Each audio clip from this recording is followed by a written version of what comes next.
Tonton pare, daming pasahero ngayon no? Uy, oh, ba't ba ganyan ang mukha mo? Magpapasko, parang mahal na araw yung mukha mo ah.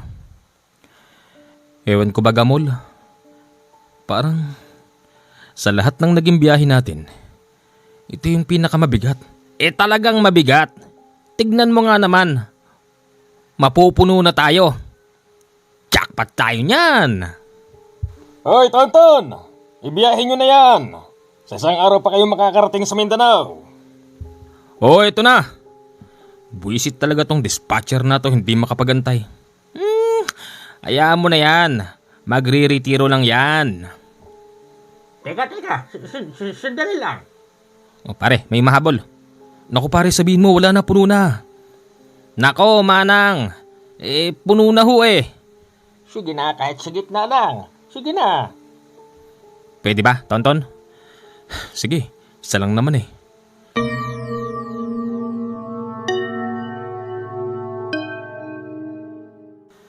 Magandang araw sa lahat ng bumubuo ng channel na ito. Ako nga pala si Tonton. Isa akong bus driver sa loob ng 10 taon. Ang biyahe ko mula Maynila hanggang sa Mindanao.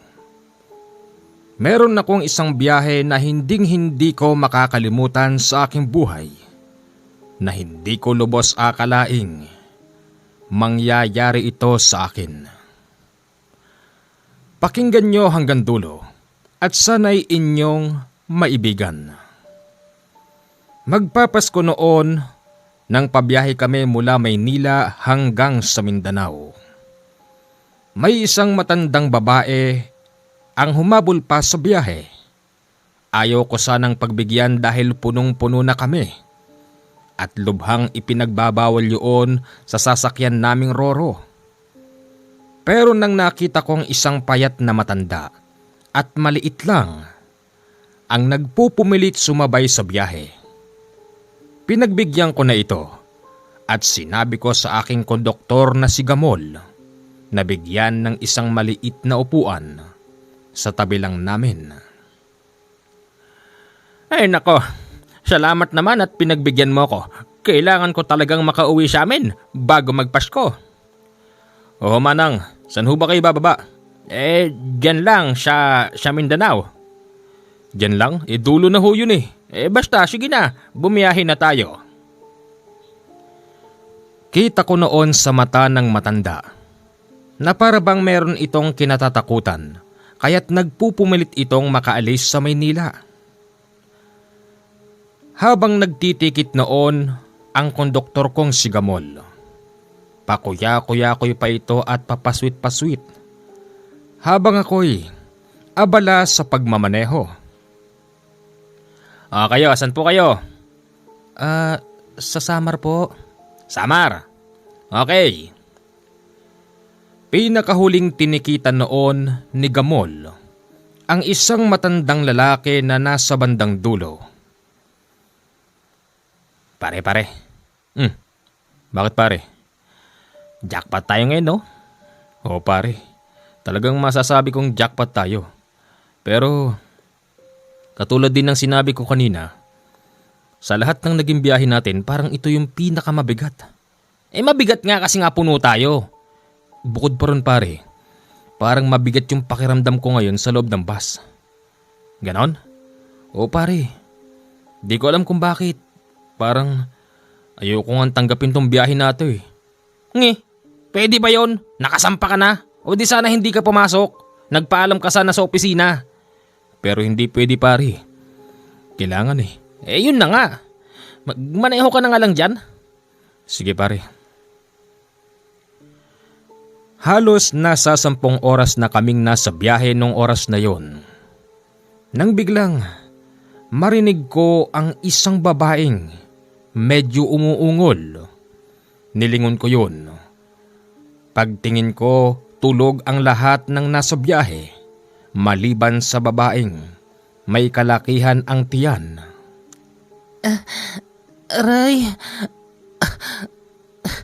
Aray ko. Ate, may problema ho ba? Humihilab po kasi yung tiyan ko eh. Nako, manganganak ka na ba? Hindi po. 7 buwan pa lang tong tiyan ko. Ganun ba? Baka gusto mong ihinto kita muna sa ospital. Hindi na po. Sige po, tuloy nyo na.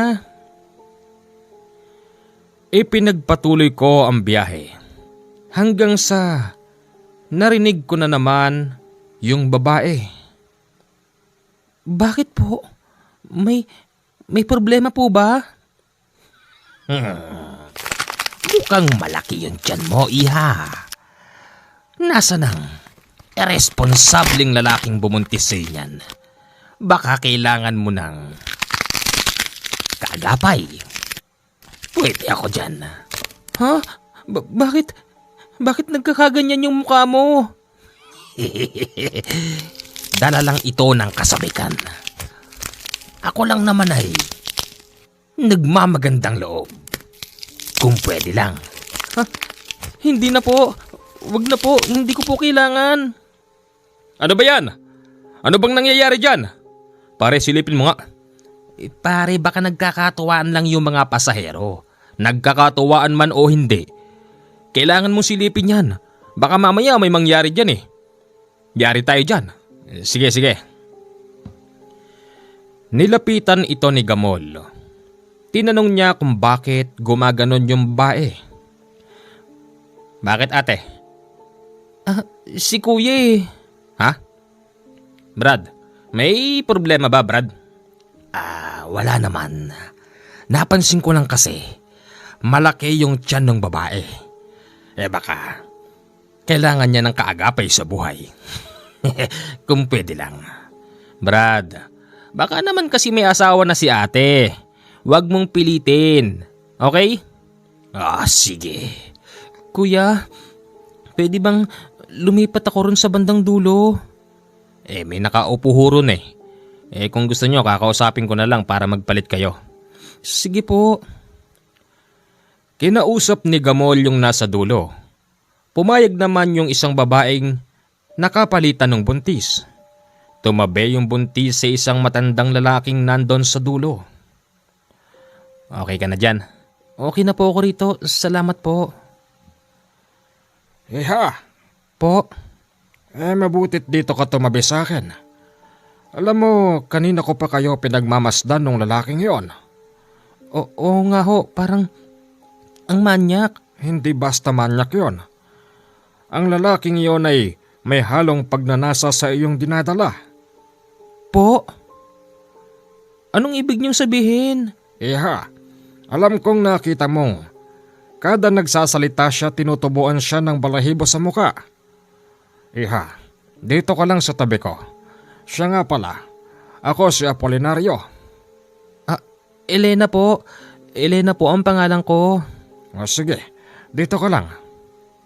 Ano ba nangyayari dyan? Gamol! Wala, okay na. Natahimik ng panandalian ang loob ng bus. Habang nasa biyahe kami, yung matandang babae naman na huling sumakay sa amin.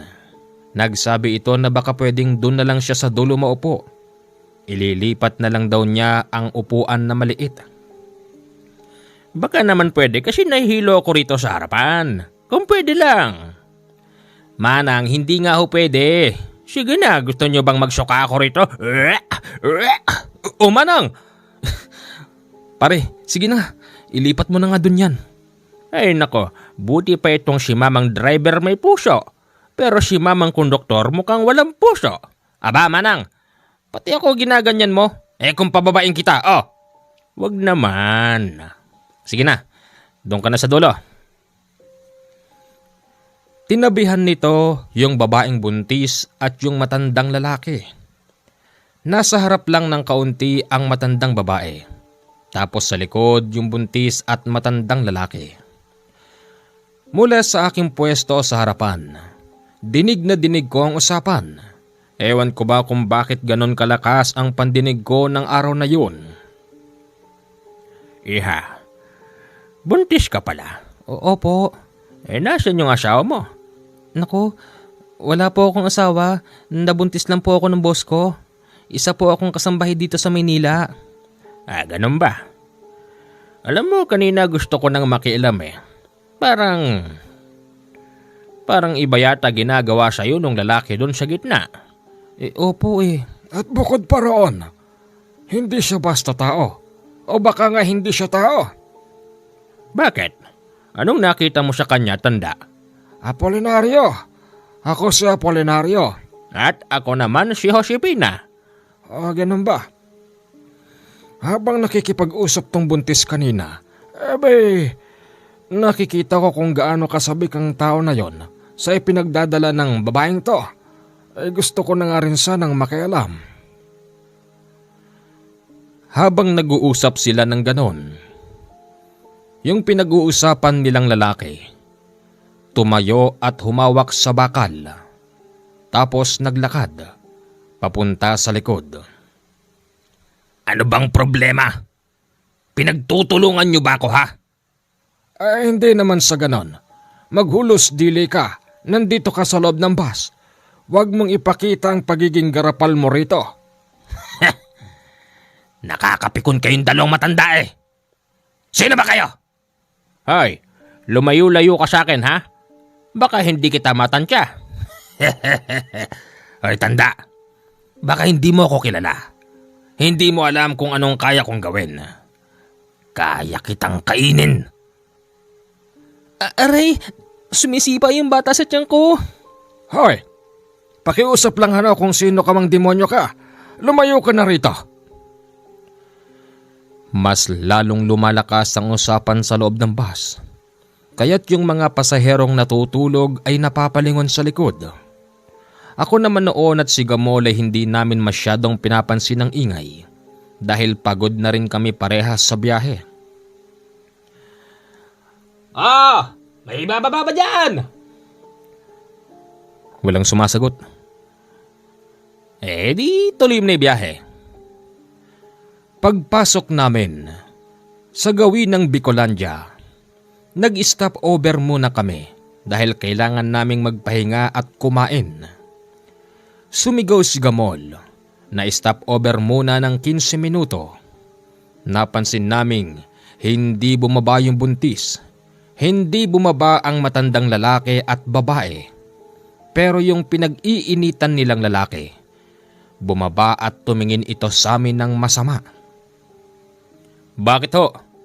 May problema ho ba sa biyahe? Yung mga kasakay mo, ang babastos. Pagsabihan mo mga yon, ha? Bakit ho ba? Teka ho, sandali lang. Mag-usap muna tayo. Dere-derecho yung lalaking yon pumunta ng CR. Kaya't ang ginawa ko, pumunta ako sa likod. Kinausap ko yung tatlo kung ano bang nangyayari. Bakit ho ba, Manang? Tatang? Ate? Bastos ang lalaking yon. Hindi sa basta tao. Kung ako sa'yo, mamang driver, huwag nyo nang pasakayin yon. Nako, hindi ho pwede. Bayad po yun eh. Baka humareklamo kami. Ibalik nyo na lang yung bayad. Hindi siya tao. Hindi tao? Anong ibig niyong sabihin? Hindi siya tao. Korsyonada niya yung buntes. Ano ho ba kasing nangyayari? Tapatin nyo nga po ako.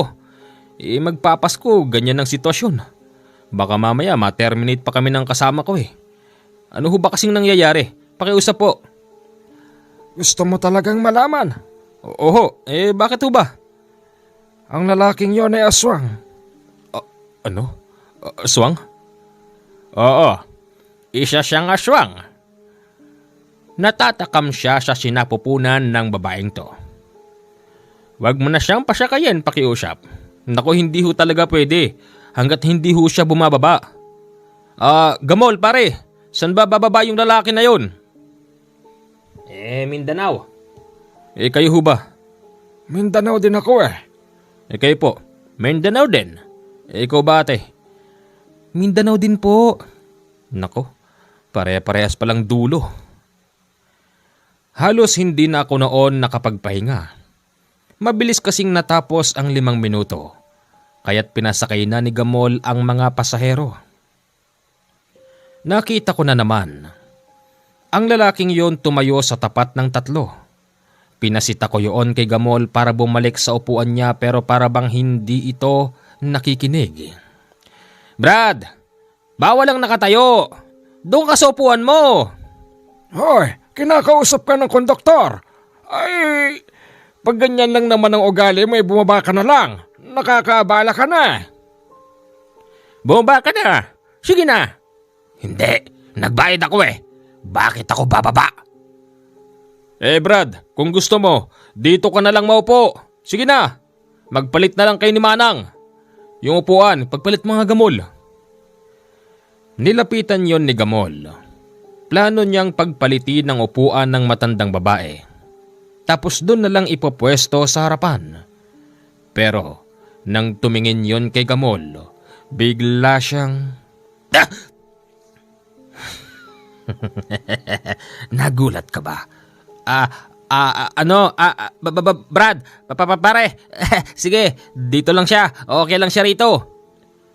Lintik, ano ba namang klaseng araw to? Parang utod ng kamalasan. Pagkatapos noon lumapit sa akin si paring Gamol. Sabi niya na sindak daw siya sa mukha nung lalaki.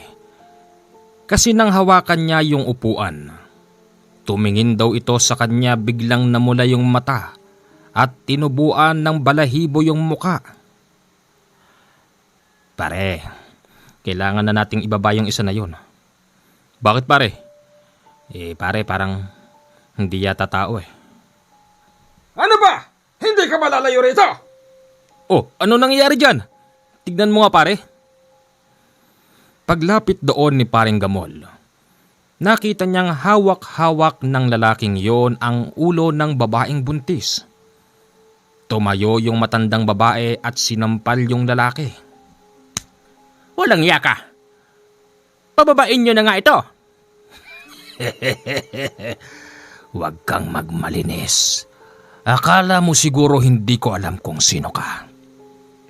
Kung gusto mo, maglabasan tayo ngayon dito ng pagkatao. Bakit? Kilala mo ba ako? Isa kang mangkukulam. Pagsabi noon ng lalaki, nagtinginan ng lahat ng pasahero sa likod.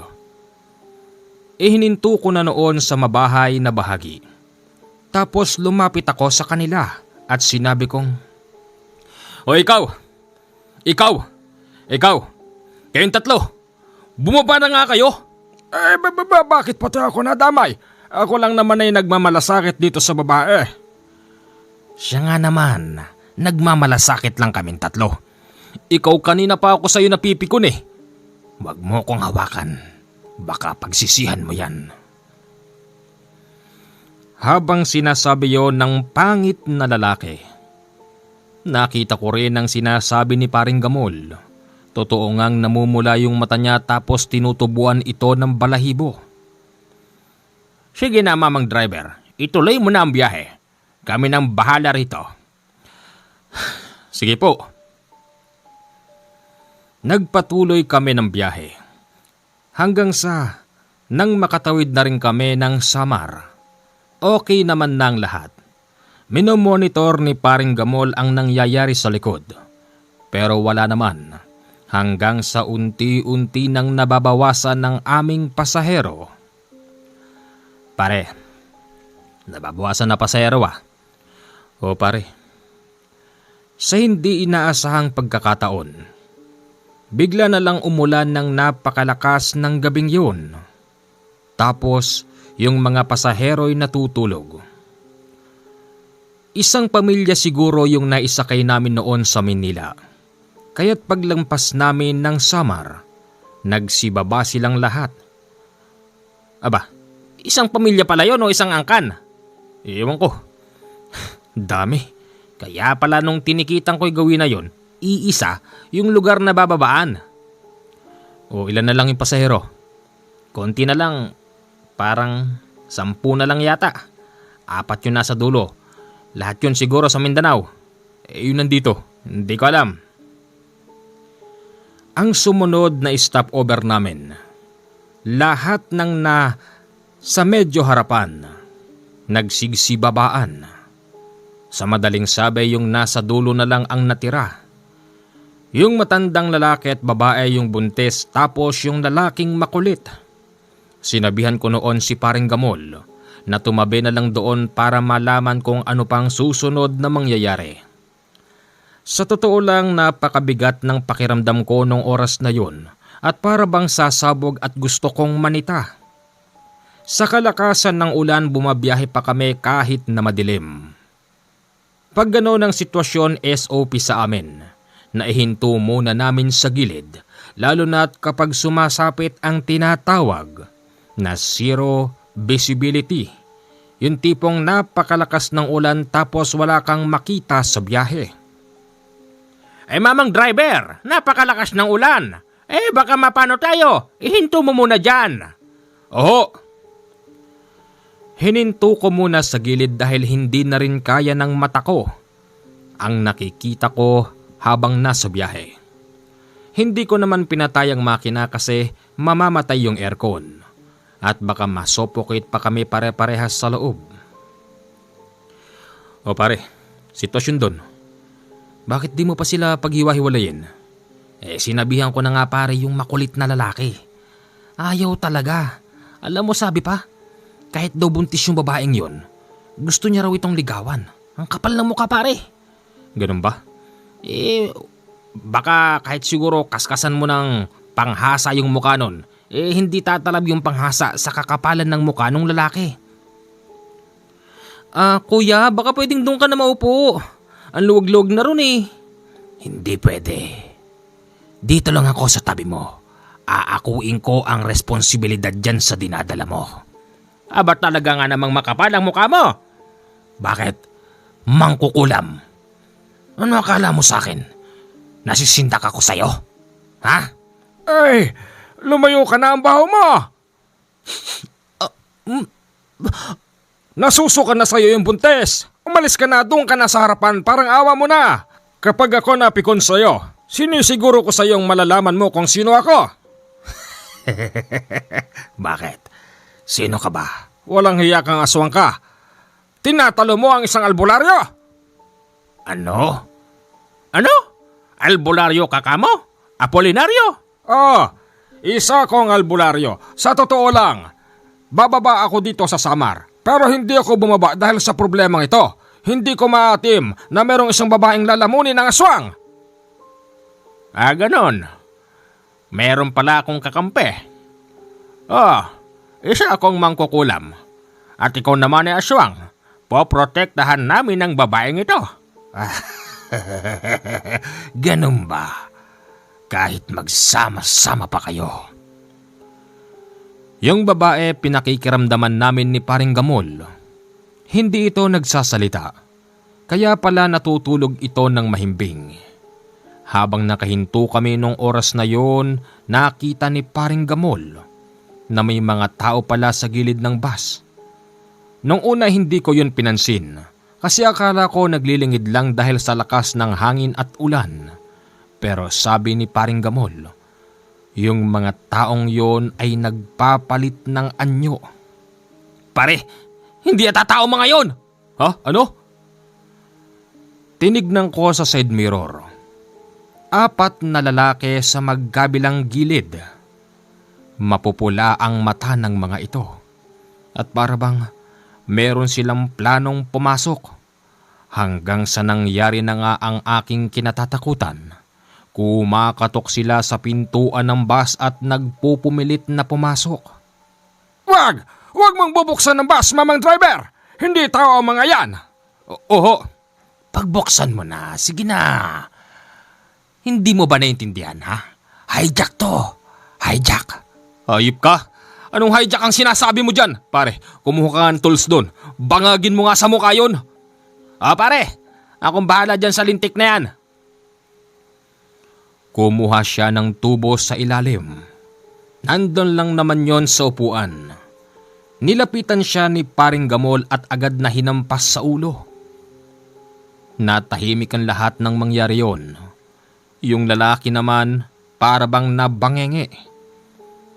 Luminga ito kay Paring Gamol at kitang-kita ko rin kung paano nagpalit ng anyo ang lalaking yun. Habang yung mga lalaki sa labas ay nagpupumilit kumatok para papasukin.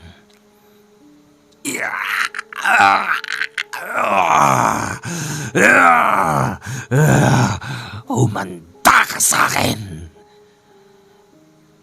Tunay ngang aswang pala ang lalaking yun.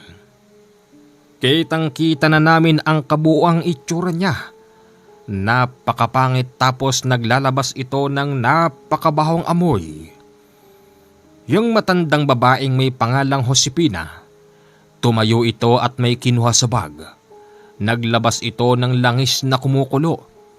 Kasabay din noon ang paglalabas ng isang libretong maliit at nagsalita sa wikang Latin.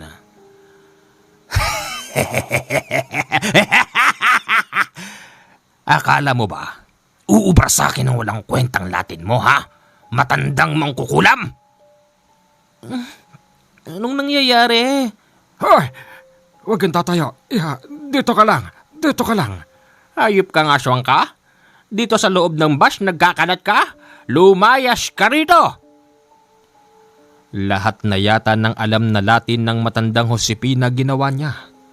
Kami noon ng kasama kong si Gamol, nakabantay sa pintuan dahil hindi pwedeng makapasok ang mga lalaki sa labas.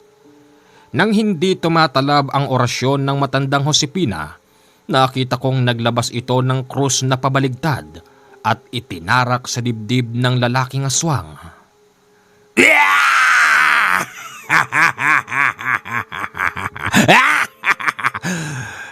Krus na pabaligtad. Pasensya ka na, pero hindi yan tatalab. Mahinang klaseng mangkukulam. Ang hirap sa'yo.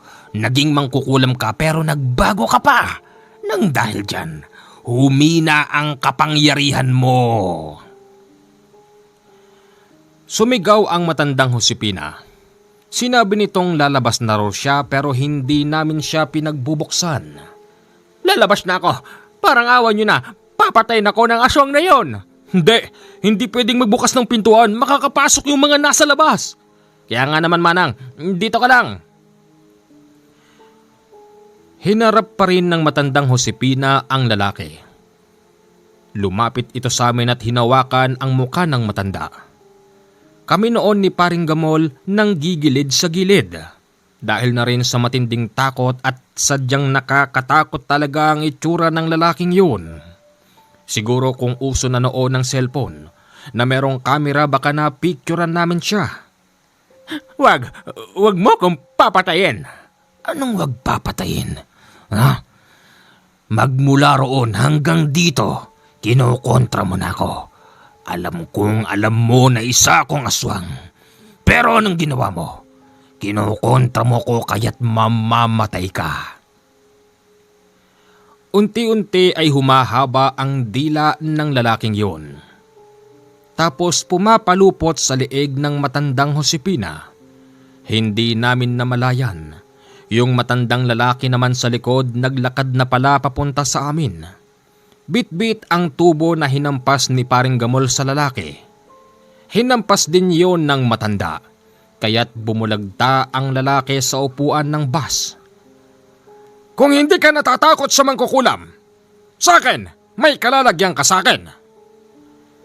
Naglabas ng medalyon ang matandang lalaki. Tapos nag-orasyon. Yung mga nasa gilid na nagpupumilit pumasok ay biglang nawala. Tapos yung lalaking nakabulagta parang nababaliw. Inuuntog nito yung ulo niya sa upuan ng bus. Tapos tumitirik ang mga mata. Ano, aswang? Akala mo siguro, kaya mo ko? Ano? Tumayo ka dyan! Tama na!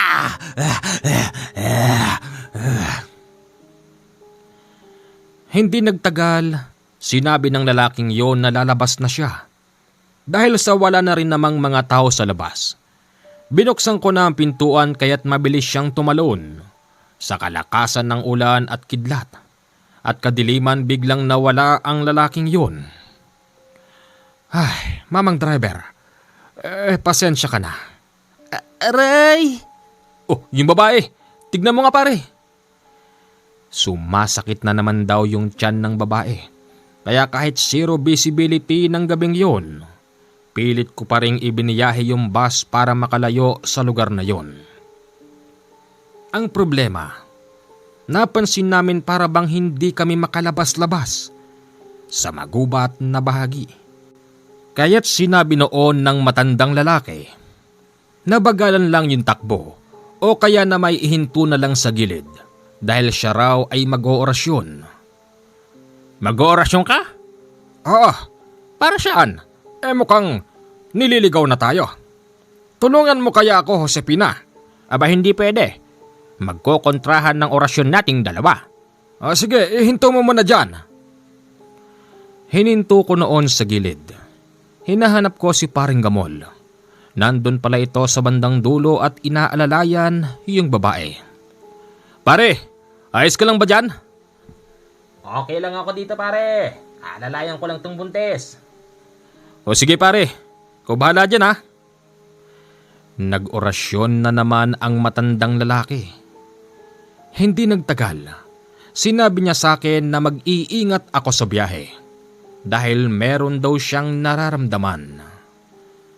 Nagpatuloy kami sa pagbiyahe hanggang sa napahinto kami dahil may nakaharang na nakabalandra sa gitna ng daan. Bakit? Anong problema?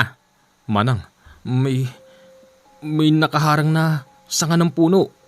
Hindi ho tayo makakadaan. Paring Gamol, pwede bang pakitanggal mo naman yon? Pare, saglit lang. Bago bumaba si Paring Gamol, binigay ko sa kanya yung tubo. At nang bubuksan ko na yung pintuan, pinigilan ako ng matandang Apolinaryo. Wag! Wag mong bubuksan! Bakit ho? Hindi ho tayo makakadaan pag hindi ho tinanggal yon. Pain yan, pain! Anong pain? Nasisiguro ko. May nag-umang yan, huwag kang bababa. Mayayari tayo. Nararamdaman ko. Pain nga yan. Inumang yan ng mga aswang. Talagang hindi tayo titigilan. Manang, di ba ho mangkukulam kayo? Pero hindi naman ganong kalakas. May kaunting alam lang. Bakit ba? Manang, bakit di nyo kulamin yung mga yun? Para matigil na to at nang makarating na tayo. Aba, hindi ganong kabilis tabla ng mga aswang. Kung ako, orasyon lang ang kaya kong gawin. Sila hindi basta ganon lang. Nasisiguro kong kaya nilang kontrahin yung pangkukulam ko. Teka pare, ano yun? Natatanglawan ng ilaw ng bus. Yung hindi bababa sa 10 lalaking naglalakad na mga hubot-hubad. Ay, mamang konduktor, balikan mo yung nasa likod, alalayan mo. Ano to? Ano tong mga to?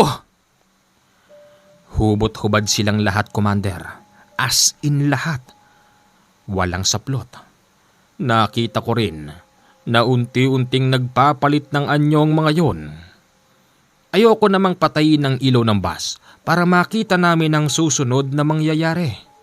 Sa pagkakataon na ito, pinaandar ko na yung bus at sinagasaan ang mga taong yun. Tapos yung nakaharang, sumalabit sa ilalim ng bus pero patuloy pa rin kami sa biyahe. Matabang kahoy yun, kaya't tumatama sa gulong. Nang dahil doon nawalan ako ng kontrol at hindi nagtagal na ibangga ko sa gilid kung saan meron isang malaking puno.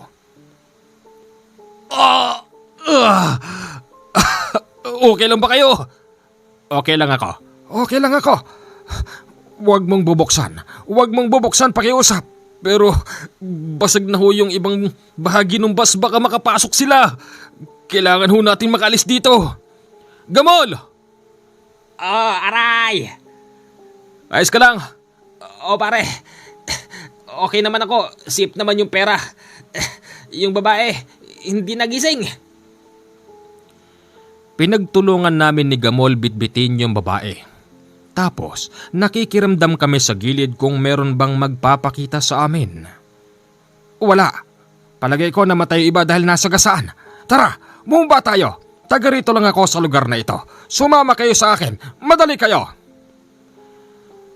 Wala na kaming pagpipilian kung hindi sumama kay Tandang Apolinario. Katulad nga ng sinabi niya, bababa raw sana siya sa banda ng Samar. Pero hindi siya bumaba ng dahil sa sitwasyon. Pumasok kami sa loob ng kagubatan kahit na napakalakas ng ulan. Bitbit ko noon ang buntis na babae at yung mga gamit naman bitbit ni Paring Gamol. Tinahak namin ang napakadilim na kagubatan. At ang nagsisilbing ilaw lang namin noon, yung malakas na kidlat na nanggagaling sa kalangitan. Halos 1 oras kaming naglalakad nang marating namin ang pababang bahagi. Dito muna tayo. Doon tayo pupunta sa gawiron. Manong, safe ba tayo ron? Kailangan makarating tayo sa lugar na yon. At bukas na bukas kailangan makabalik din kayo at mag-report. Siya nga pala. Okay lang ba yung babae? Okay lang ho siguro. Walang malay. Manong, dalian nyo na. Nararamdaman ko. Nariyan na sila. Sige. Bago kami makarating sa itinuturo ng matandang Apolinario, naramdaman naming may sumusunod.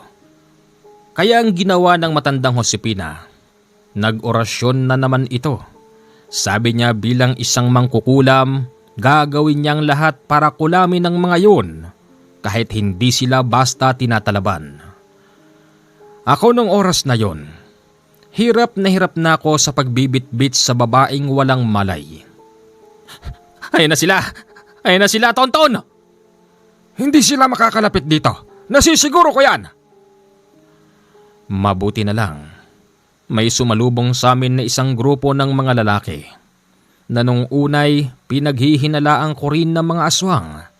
Pero ayon kay Tandang Apolinario, yun daw ang kanilang Kapitan del Barrio. Huwag kayo matakot. Sila kapitan yan at ang mga bantay bayan. Kapitan! Sino yung mga kasama mo? Tandang Apolinario. Kapitan, mamaya ko nasasabihin, may sumusunod sa amin. Okay lahat. Magsisikalat kayo. Salubungin ang sumusunod. Nakapasok na kami sa loob ng bahay ng matandang Apolinario. Okay naman kami. Ang problema ang matandang Josepina. Hindi ito mapalagay. Apolinario. Bakit? Josepina? Baka naman pwedeng pakitanggal mo naman yung ibang nakasabit na pangontra mo. Alam mo naman. Mainit ba? Bayo, nakakapaso. Kanina ko pa gustong magreklamo. Hindi po pwede. Kung gusto mo, doon ka na lang sa isang kwarto. Doon ay walang nakasabit na pangontra. Sige. Nako, para akong masusunog dito Pasensya ka na. Tandang Apolinario, di ba albularyo ka? Oo, bakit? Baka naman meron kang paraan para magising tong babae. Ang himbing ng tulog basang-basa siya, kailangan natin siyang palitan. Si Josepina nang bahala dyan. Dalhin niyo rin sa kwarto. Ang problema, wala akong mga damit dito pang babae. Hindi bale. Pwede na siguro yung kahit ano. Manang Josepina? Ano yan? Pakibihisan nga po itong si Elena. Sige, dali mo lang dito. Salamat naman at ligtas tayo. May tao po. May tao. Tandang Apolinario! Buksan mo ito! Nandyan na. Sino ba yung mga sumusunod na yon? Hindi ko alam kung mga taon labas yata Bakit naman kayo sinusundan? Anong problema? Kapitan, alam mo namang isa akong albularyo at maraming nasagasaan. Ano? Ano ka, politiko? Albularyo ka lang, Apolinario. Kaya walang pakialam sa'yo ang taon labas. Kung isa kang mayaman na tao at politiko, maniniwala pa ako sa sasabihin mo. Ano ba talagang nangyari? Sino ba mga yon? At bakit ganon mapupula ang mga mata? Aswang. Aswang ang mga yon. Aswang? Bakit di nyo agad sinabi? Di sana pinagbabaril namin ang mga yon. Nandyan pa ba? Tinutugis sila ng mga bantay-bayan ko. Nakoy, Kapitan. Hindi ko naman gustong mangyari to, pero pasensya ka na. Bukas na bukas. Aalis na rin naman ang mga ito eh. Siya nga pala, Kapitan. Pwede bang sumadya ka sa bayan? Pakireport naman yung nangyaring aksidente ng bus dito lang din sa bayan natin. O sige, akong bahala dyan. Kapitan, ako ho yung driver. Ito po driver's license ko. Ako po yung konduktor. Ito po yung lisensya ko bilang konduktor. Baka pwede, Kapitan, pakisabi, magpunta mga otoridad dito para may imbestigahan. O sige, akong bahala dyan. Inaasahan namin na aaksyonan kaagad ng Kapitan Del Barrio ang naging reklamo namin. Kaya nga't yung driver's license ko ay binigay ko sa kanya. Tandang Apolinario, sigurado bang safe tayo rito sa bahay mo? Hindi ba talaga tayo mapapasok ng mga yun? Sigurado ako. Hindi nila kayang pasukin ang bahay ko. Marahil makapaglilibot sila rito sa buong baryo. Pero sa mismong loob, malabo silang makapasok dito. Salamat naman ho kung ganun. Hindi nagtagal. Tinatawag kami ni Aling Josepina. Ayon sa kanya, naglilikot daw yung nasa tiyan ng babae. Pero tulog pa rin ang babaeng si Elena. Pagpunta namin sa kwarto, gumagalaw nga yung tiyan ng babae na para bang nagugutom yung nasa loob. Anong nangyayari? Hindi ko alam. Sa palagay ko, kaya ini-interest ng aswang ang nasa napupunan ng babaeng to. Hindi kaya't aswang ang ama nito at aswang din ang bata. Hindi naman ho siguro. Ang pinagtataka ko lang, kanina pa hindi nagigising yung babae. Bakit kaya? Yun din ang hindi ko kayang ipaliwanag. Pero susubukan kong gumawa ng paraan. Naghalukay ang matanda sa mga baul niya at bag. Naglabas ito ng kung ano-anong klase ng kahoy na tuyo. Tapos may dahon na tuyo. Nilagay niya ito sa isang maliit na planggana. Nilagyan din ng uling tapos sinilaban. Josepina, tayo nga yung babae. Paano kung itatayo? Ang bigat-bigat niya. Parang may buhaya sa loob ng tiyan ng babaeng to. Hoy, gumising ka na dyan, babae. Nang dahil sa'yo, napapahamak kami. Aling Josepina, huwag niyo namang ganyanin yung babae. Siya nga naman, para kayong di nagbuntis ng araw . Paano ba naman? Mukhang may mali . Hindi ba, Apolinario? Basta hawakan mo na lang. Sa palagay namin ay nakalanghap na ng usok ang babae. Bigla na lamang itong dumilat. Nanigas ang katawan at dumidipa. Habang gano'n ang sitwasyon, ang sabi sa amin ng albularyo, maging alerto raw kami sa paligid ng bahay dahil nararamdaman niyang nakapaikot doon ang mga yun. Ramdam ko rin at ramdam ni Gamol na may kakaiba sa paligid ng bahay. Paring Tonton, magre-retiro na ako pagkatapos nito. Magre-retiro o magre-resign? Ganon din yon. Ayoko na maging biyahero. Noon, pangarap kong makapasyal. Magmula Maynila hanggang Mindanao. Ngayon, sawang-sawa na ako. Mas lalo na't may mga ganito pala talagang pangyayari. Kala ko, sa TV lang to. Meron din pala sa personal at hindi ko akalain na ako pala mismo ang makakaranas noon. Ayoko na, may mga aswang na naman. Narinig namin na sumigaw yung babae. Tapos sa labas naman ng bahay, tila ba may sumasagot sa kakaibang lengguwahe. Hindi! Bakit ho? Tama ako ng hinala.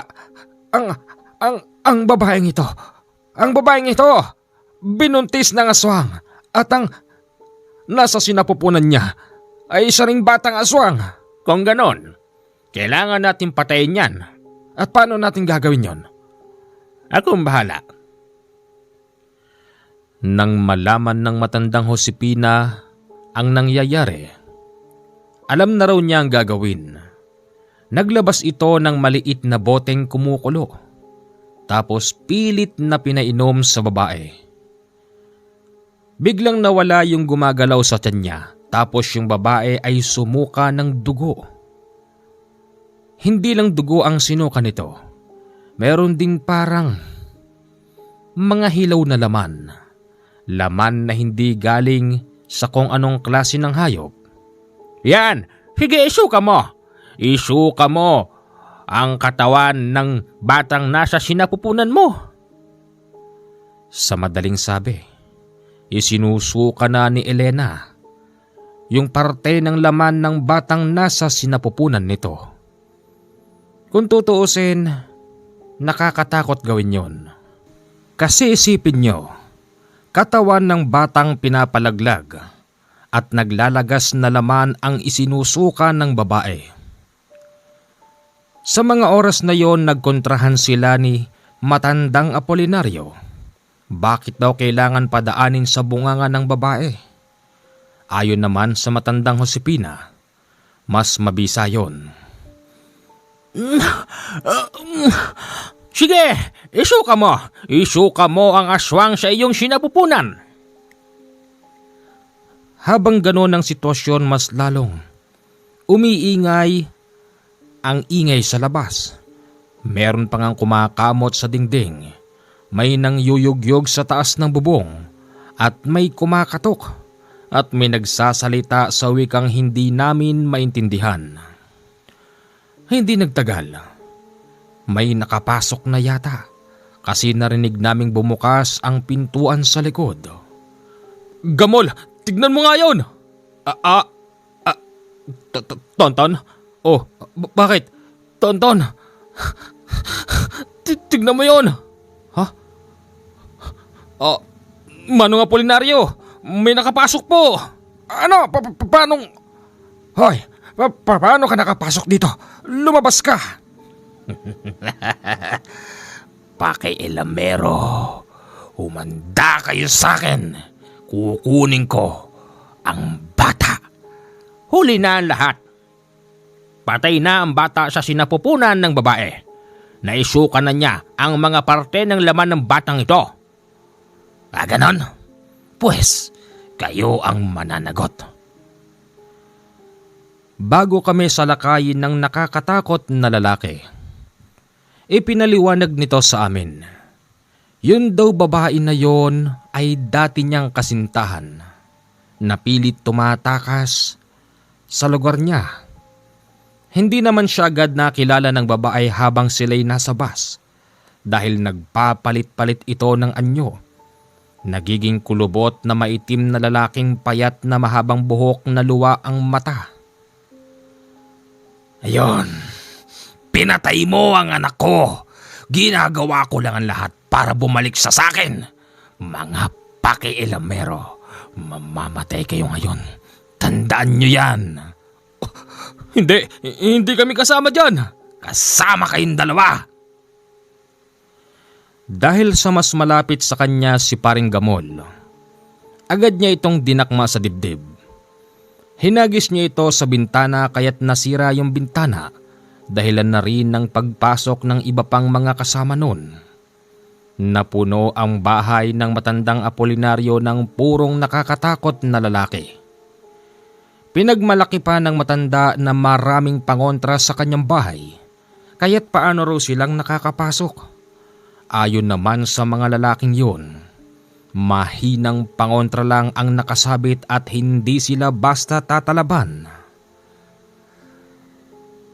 Brodo, kunin mo na ang asawa mo.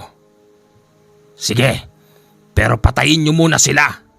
Hindi ito ang nasa usapan natin. Paano hindi? Patayin nyo! Sinalakay kami ng iba Ako noon ramdam kong may tumira mula sa aking likuran. Para bang nawarak ang balat ko sa likod. Ramdam kong tumutulo ang sarili kong dugo.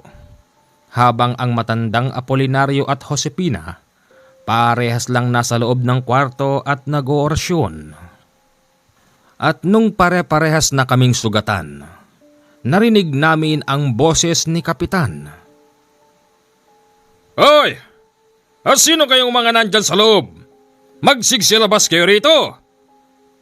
Si Kapitan yan. Kung kayong albularyo at mangkukulam ay walang magawa, ang isang simpleng tao pa kaya ng katulad nun may magagawa. Sige, salubungin niyo ang Kapitan del Barrio. Nakita kong 5 lalaki ang lumabas mula sa bintana at pintuan. Sinalubong sila ng sunod-sunod na putok, kaya't nagsigsitumbahan ng mga yun. Pero dahil sa bala yun at walang sariling isip, wala itong sisinuhin kahit sino ang tamaan. Tinamaan ako noon sa braso. Sa bandang gilid naman ng bewang tinamaan si Gamol. Ang matandang albularyo naman sa likod. Si Josefina sa hita. Lahat kami noon bulagta na maliban pa sa ibang mga aswang na hindi tinamaan. Ayos lang ba kayo rito? Kapitan, tinamaan kami ng baril mo. Ano? Hindi ko sinasadya. Walang isip ang bala. Walang sisinuhin. Tumakas na sila. Binitbit ang babaeng buntis. Ipinag-utos ng Kapitan del Barrio na tugisin ng mga yon. Hinabol naman ito ng mga bantay-bayan at mula doon sa aming kinalalagyan dinig namin ang malakas na sigawan at putukan. Kapitan, dalhin mo kami sa ospital. Hindi na kailangan. Baka nakakalimot ka. Merong doktora dito sa ating baryo. Sige na, hindi na namin to kakayanin. Sige na. Pagtingin ko sa matandang Josefina, hindi na ito humihinga. Ang matandang babae. Ha? Por Diyos por Santo, tinamaan din pala siya. Mabuti na lang dahil merong isang doktorang nakatira sa lugar na yun. Tinanggal nila ang mga tama ng bala sa amin. Ayon sa magandang doktora, kagabi raw meron na siyang naririnig na paikot-ikot sa baryo. Tapos para bang may hinahanap ang mga yun. Doktora, hindi lang po kayo maganda. Magaling din po kayo manggamot. Salamat po't natanggal nyo yung bala. Naku, wala yun.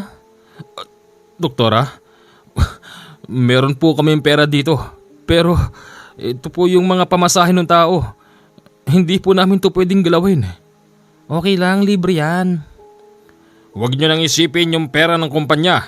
Ang isipin nyo paano kayo makakabayad ng utang na loob. Sa ngayon, hinahabol na ng mga bantay-bayang ko ang mga aswang na yun. Nagkamali tayo. Dapat hindi natin pinakailaman ng babaeng yun. Ginagawa lang pala ng lalaki ang lahat para bumalik sa kanya. Ang matandang Josefina, ililibing na lang namin siya rito dahil patay na siya. Ikinalulungkot ko. Patay na ang matanda. Kapitan, baka pwedeng wag muna. Baka pwedeng antayin nating matapos ang problema nito hanggang sumikat ang araw. Tapos ang matandang pasahero namin, kami na ang bahala. Siya nga ho pala, nakarating ho ba kayo ng bayan? Hindi. Paano ako makakarating doon? Nasa lubong namin yung mga animal na yon. Kapitan, baka naman ho merong pwedeng i-provide dyan na sasakyan. Makaalis man lang kami rito, bibit-bitin namin yung patay na matanda. Kawawa naman. Titignan ko kung available pa yung kariton. Kariton? Ano yun, nahatake ng baka, kalabaw? Oo, yun lang naman ang sasakyan dito sa baryo namin. Hoy, hindi ito Maynila. Sa Maynila maraming sasakyan. Dito sa probinsya namin, partikular sa baryo namin. Kalabaw lang ang sinasakyan namin papalabas ng bayan. Akala namin sa gabing yon matatapos na ang problema dahil nga bitbit na ng mga aswang ang babaeng buntis. Hindi pa pala. Kasi nang bumalik na kami sa bahay ng matandang Apolinario na tadtad ng bala, nakita naming sa loob may mga taong gumagalaw. Wag mo na kayong papasok. Sigurado ako, may kalaban pa dyan. Nakapasok na silang lahat. Anong gagawin natin? Tonton, pare, umalis na kaya tayo rito. Saan naman tayo pupunta ha? Kita mong madilim pa. Antayin nating sumikat ang araw. Doon tayo sa kinukuhanan ko ng tubig. Meron akong maliit na safe house doon. Nakatago yun sa ilalim ng bato. Ligtas tayo doon. Dapat kanina pa. Pagpunta namin doon, nakatulog kami ng bahagya hanggang sa sumikat na ang araw.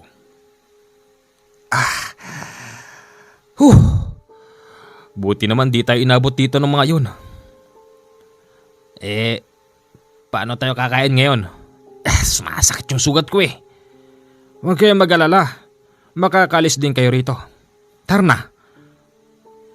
Lumabas kami noon sa aming pinagtataguan.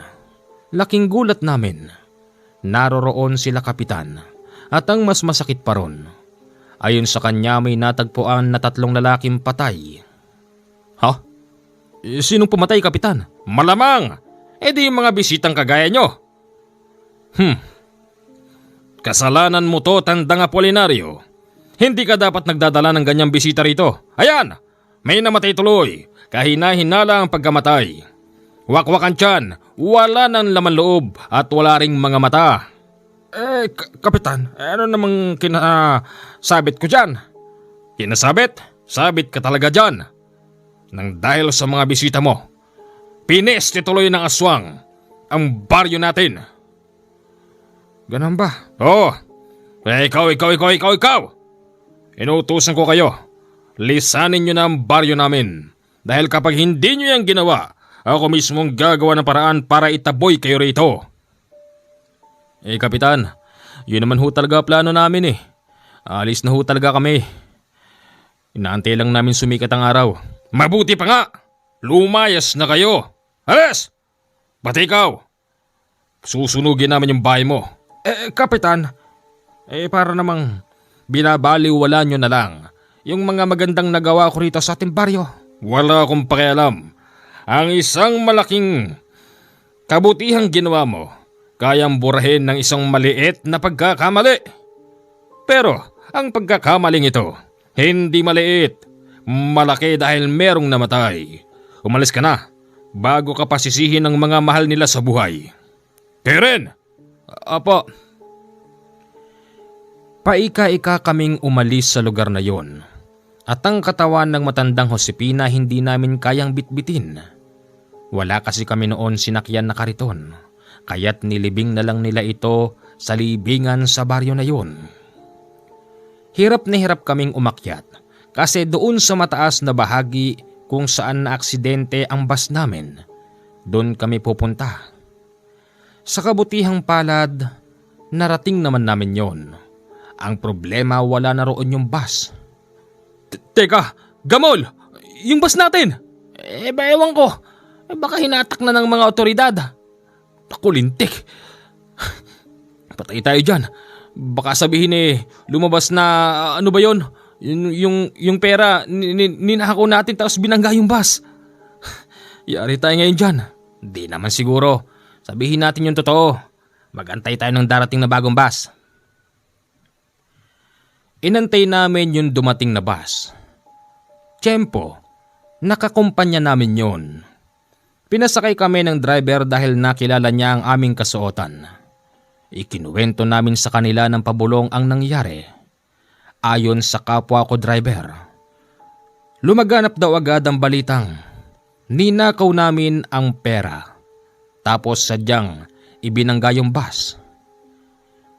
Pagdating namin ng Maynila, inaresto kaming 2 ni Paring Gamol. Pero sinabi namin sa kanila ang katotohanan at sana magkaroon ng patas na imbestigasyon.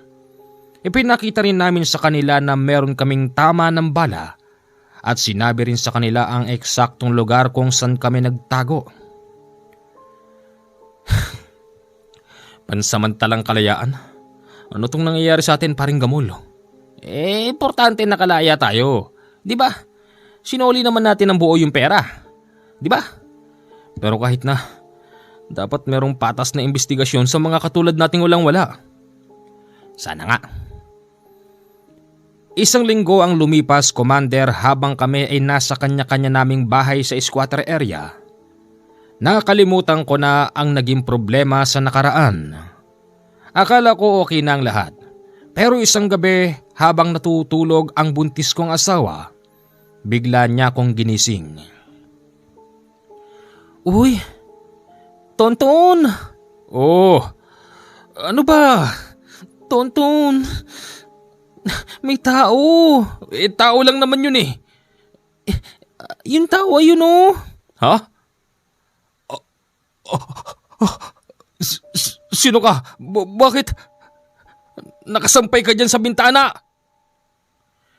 Yung taong tinuturo ng asawa ko, nakasampay ang mga braso at binti sa bintanang bakal.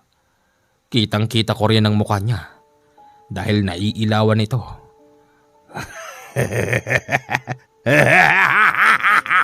Hindi pa tayo tapos. Magbabayad ka. Pinatay niyo ang anak ko. Sa palagay mo, matatakot ako sa'yo? Maraming tao rito. Hindi ako natatakot sa'yo. Teka, asan ba yung kutsilyo ko? Ito. Nang hatawin ko siya ng kutsilyo habang nandun siya, mabilis itong tumalon. Tumama ito sa kabilang bubong ng kapitbahay. Nagtatakbo ito kaya't ramdam namin yung yanig. Tapos rinig din namin ang malakas na pagtawa. Lumabas ako noon para silipin yon. Gusto ko sanang sumigaw sa mga kapitbahay na may aswang. Pero pinigilan ko ang sarili ko. Baka kasi walang maniwala sa akin. Walang yaka. Hanggang dito ba naman sa squatter? Sinusundan mo ko? Buhay ang inutang. Kaya't buhay din ang kapalit. Huwag kang mag-alala. Patay na rin ang inyong kapitan. Ano? Siya ang inuna ko. Isinunod ko si Gamol. Pati si paring Gamol?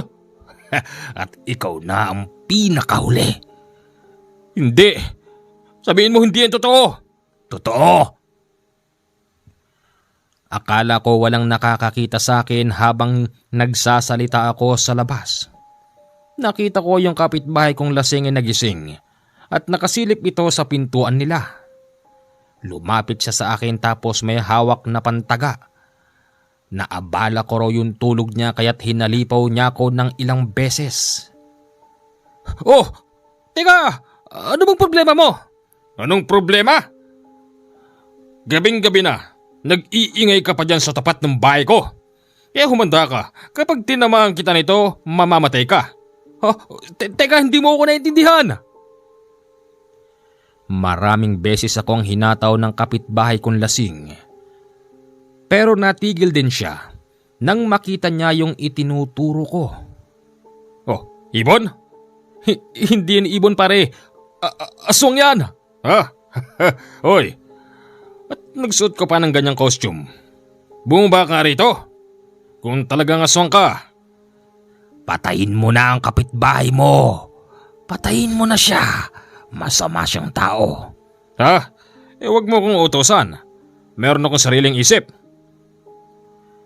Mabuti na lang yung kapitbahay ko hindi sumunod sa kanya. Kasi sa palagay ko ilang hataw pa niya tatamaan niya na ako dahil na rin sa matinding pagod ko sa pag-iwas. Nang tumalon yon sa lupa, biglang bumalikwas ang kapitbahay kong lasing at siya ngayon ang hinataw ng 4 na beses. Kitang-kita ko nang bumulagta ito sa lupa ng duguan. Oy, akala mo siguro hindi ko alam na aswang ka. Hindi ako ignorante pagdating sa aswang. Ha? Taga Iloilo to. Nakakita na ako ng katulad mo. Pasensya ka na, Tonton. Nagkunwari lang talaga ako nung una. Pero alam kong may kausap ka. Kaya ako na ang tatapos dito sa lintik na ito. Bumaligkwas na naman yung lalaki. Hinawakan nito yung hita ng kapitbahay ko. Tapos ang matutulis niyang kuko ay agad na bumaon. Nang dahil doon nabitiwan ng kapitbahay ko yung itak. Mabilis ko naman itong pinulot at tinaga ko yung braso ng aswang. Sa talim ng pantaga ng kapitbahay ko agad yun naputol. Tapos nagmamalaki pa. Babalik din yan! Hindi mo kami kayang patayin hanggat hindi mo kami nagagawang tadtarin ng pinong-pino. Ganon? Ayip ka pala eh. Pinagtataga ko siya, Commander. Wala akong pagod na pinagtataga siya magmula ulo hanggang sa paa. Mabuti na lang talaga dahil 10 oras na rin ng gabi yun at wala nang iba pang nakakita sa amin. Para siyang baboy na tinatadtad ko habang nakalagapak sa lupa. Yung kapitbahay ko na merong sugat sa binte at hita, inagaw niya yung itak ko at sinabing siya naman. Pinagtataga niya rin yung aswang kaya't kumalat ang dugo doon. Tumakbo ako sa bahay. Kumuha ako ng 2 timbang tubig para buhusan yung dugong kumalat. Sabi sa akin ng kapitbahay ko hindi na raw namin kailangan gawin yun. Mag-antay lang daw kami ng pagsikat ng araw at tiyak na malulusaw ang aswang. Pero naisip ko sa dami ng tao sa squatter area, tiyak na hindi pa man sikat ang araw marami ng gising. Halika, tulungan mo ako. Isako natin to. Yung dugo, sabuyan mo na lang ng asin. Siguradong pati dugo niyan matutuyo. Saan natin siya dadalhin? Doon. May bakanting lote ron. Wala nang magiging ebidensya. Kapag sikat ng araw, tunaw yan. Sige, sigurado ka dyan ha? Oo. Hindi na kami gumawa ng hukay para ibaon ang katawan ng aswang. Pinabayaan naming tadtad ang katawan niya habang nasa loob ng sako.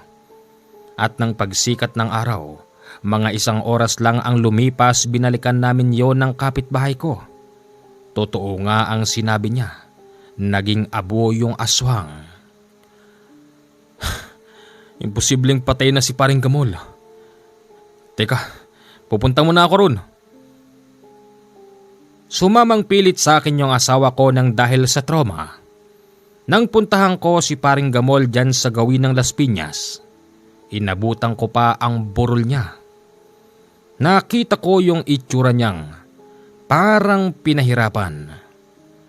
Nakadilat ang mata. Nakanganga ang bunganga. Tapos sa suot niyang barong, may lumalabas pang kung anong tubig.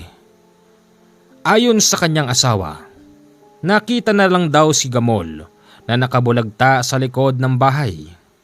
Wakwakan tiyan, dilat tapos nakanganga. Hindi ba, Commander, ang tao kapag binurol hindi na dapat pang nakadilat o kaya naman nakanganga? Pipilitin kasi ng imbalsamador na ipikit at iikom ang bunganga nila. Pero sa pagkakataon na yon, si Paring Gamol talagang dilat. As in dilat at makikita mo pa sa itsura niya yung matinding takot na dinanas niya bago siya mamatay. Hindi ako makapaniwala. Nang dahil lang sa pangyayaring yon mamamatayan ako ng isang tapat na kasama. Sa ngayon, matanda na po ako. Ang kwentong ito ay ipinasulat ko lang sa aking matalinong apo na siyang nakadiskubre sa iyong channel. Maraming salamat po, Commander, kapag nailapag mo ang aking kwento. Muli ako po si Tonton, nagbabahagi ng kwento. Okay, wag muna kayong alis. Sa palagay nyo, saang gawin nangyari ito dyan sa banda ng Samar ba yun? Tsaka anong bus po kaya yon? Sigurado ako ito'y nailagay sa talaan ng dyaryo noong araw na merong bus na naaksidente dun sa lugar na yon. At kung meron man, sila pala yung driver at konduktor noon. Sa bagay kasi alam nyo nung araw nung hindi pa uso yung mga camera sa cellphone, wala tayong nababasa sa mga internet. Ang mababasa mo lang noon sa mga dyaryo o kaya maririnig mo sa radyo, di ba? Sino nakakalam ng istorya na to? Hanggang dito lang po ang ating kwento. Maraming salamat po sa mga nag-aabang.